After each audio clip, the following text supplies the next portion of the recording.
Itu last 2000 apa? 2000 2020. 2020. Ni baru naik balik. So I macam kat sini lagi lama.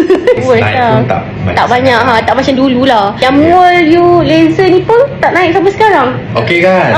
Kalau you tengok gambar I dulu kan, ada mall kat sini. Hai korang, so hari ni nak share sikit aesthetic clinic yang the best ever yang paling berbaloi. Tapi nak beritahu yang aesthetic clinic ni you pernah buat masa 10 and 15 tahun yang lepas. This clinic lah yang menghilangkan you punya freckles, you punya mole dekat sini. Memang berbeza, memang ketara sangat. And kalau nak naik balik pun freckles tu dia ambil masa 4-5 tahun. So sangat berbaloi lah. So kalau korang nak tahu aesthetic clinic yang mana satu, let's go. Follow you and tengok video ni sampai habis tau. So kita pergi dekat floor LG.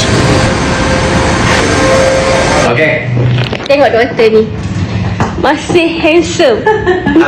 Kita cuci makeup dulu.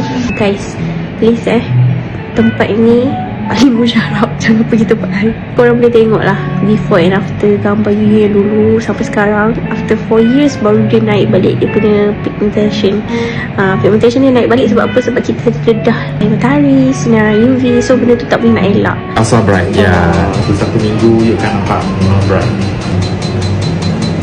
After laser dia akan jadi macam ni. But don't worries, kalau korang buat kat sini memang akan auto hilang korang punya pigmentation. Trust me. Apa je ni kita dengan dengan big clinic lama gila tak datang.